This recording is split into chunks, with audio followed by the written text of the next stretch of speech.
महाराष्ट्राची खबरबातला आता सुरुवात करूयात। मुस्लिमांसाठी जसं हलाल प्रमाणपत्र आहे तसंच हिंदूंसाठी आता शुद्ध प्रसादासाठी आणि पूजा सामग्रीसाठी ओम सर्टिफिकेट देण्यात येणार आहे। ओम प्रतिष्ठान आणि साधू संतांच्या मार्गदर्शनामध्ये हा उपक्रम सुरू करण्यात आलेला आहे। पाहूयात।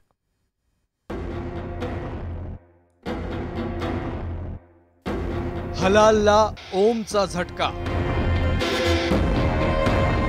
श्रद्धा जिहादला उत्तर ओम। तुमचं हलाल सर्टिफिकेट, आमचं ओम सर्टिफिकेट।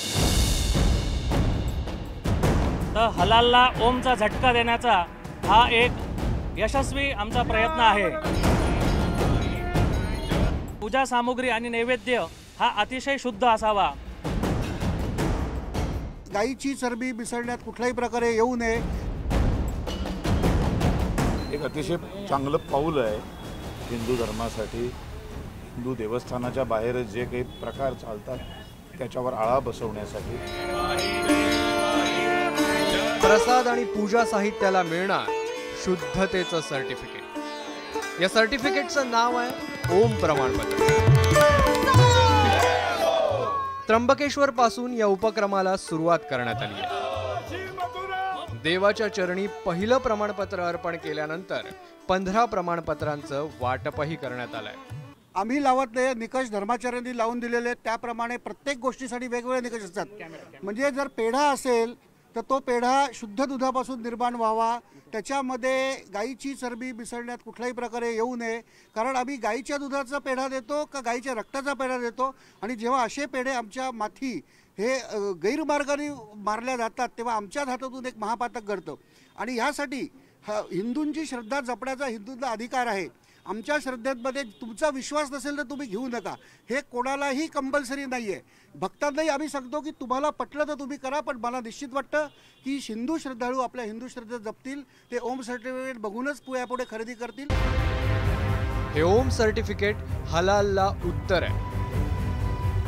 हिंदू धर्माची शुद्धता राखणं हा ओम प्रमाणपत्राचा उद्देश आहे। जसं मुस्लिमांमध्ये हलाल प्रमाणपत्र आहे तसंच आता ओम प्रमाणपत्र असणार। मुस्लिमांमध्ये हलालला खूप महत्त्व आहे। मटण असो किंवा चिकन, हलाल आहे की नाही हे मुस्लिमांसाठी महत्त्वाचं असतं। तसंच हिंदूंसाठी पूजा साहित्य आणि प्रसाद शुद्ध आणि सर्टिफाईड असावं, म्हणूनच ओम प्रतिष्ठाननं हे पाऊल उचललंय। जय श्रीराम।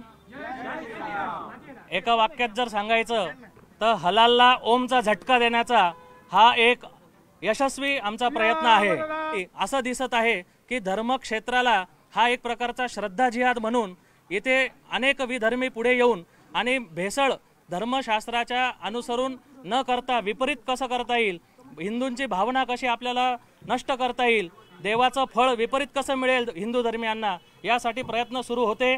हाच एकमेव पर्याय आहे आणि त्या प्रसाद शुद्धीसाठी हिंदू धर्मीय दुकानदारांना ओम सर्टिफाईड, ओम प्रमाणित आपण करणार आहोत की येणाऱ्या भाविकांना समजलं पाहिजे। मी स्वतः अमरावतीमध्ये एका ठिकाणी बघितलंय की गायीची चरबी आणि थोडासा खवा असं घालून पेढे बनत होते। ते पेढे 100-100 ग्रॅमच्या पाकिटात मंदिरांमध्ये जात होते। हिंदू धर्माची आणि भक्तांची शुद्धता कायम ठेवण्यासाठी ओम सर्टिफिकेट देण्यात येणार आहे। धर्मग्रंथात सांगितलेले निकष त्यासाठी पाळले जाणार आहेत। हे प्रमाणपत्र देण्याचे निकष काय आहेत तेही पाहूया। प्रसाद शुद्ध तुपातला असावा, प्रसाद चरबीयुक्त नसावा, पूजा सामग्री केमिकल मुक्त असावी, कुंकू केमिकल मुक्त असावा, हा प्रसाद बनवणारा हिंदू असावा, विक्रेता आस्तिक हिंदू असावा। ज्या हलाल प्रमाणपत्राच्या धर्तीवर या ओम सर्टिफिकेटचा जन्म झालाय ते हलाल आहे तरी काय पाहूया। हलाल म्हणजे काय तर हलाल हा मूळचा अरेबिक शब्द आहे। कुराणमध्ये हराम या शब्दाच्या विरुद्ध हलाल या शब्दाचा वापर करण्यात आलाय। हराम म्हणजे निषिद्ध असलेला। कुराणमध्ये काय निषिद्ध आहे आणि कशाला अनुमती आहे हे सांगण्यासाठी हराम आणि हलाल हे शब्द वापरण्यात आले आहेत। हलाल हा शब्द विशेषतः इस्लाममध्ये आहार विषयक कायद्यांशी संबंधित आहे।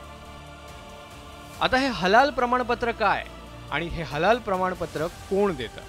एखादी वस्तू हलाल आहे की नाही हे प्रमाणित करण्यासाठी हलाल प्रमाणपत्र दिलं जातं। एखाद्या वस्तूला हलाल प्रमाणपत्र मिळालंय म्हणजेच संबंधित वस्तूची निर्मिती करणाऱ्या संस्थेनं सगळ्या नियमांचं पालन केलंय असा त्याचा अर्थ होतो। हलाल प्रमाणपत्राचा मांसाशी काहीही संबंध नाही किंवा हलाल प्रमाणपत्र आहे म्हणजे संबंधित वस्तूमध्ये मांस आहे असा त्याचा अर्थ होत नाही। हलालला झटका देण्यासाठी ओम प्रमाणपत्र आलं, पण शुद्धता तपासण्यासाठी यंत्रणा उभारणं, प्रसाद असो किंवा पूजा साहित्य बनवणाऱ्यांची तपासणी करणं हे आव्हान असणार आहे। ओम सर्टिफिकेटमुळे देव आणि भक्ताला किमान भेसळीपासून मुक्तता मिळेल का हे पाहणं महत्त्वाचं ठरेल। व्हिडिओ जर्नलिस्ट हेमंत बागुल आणि अमित मोडकसह लक्ष्मण घाटोळ, न्यूज 18 लोकमत, नाशिक।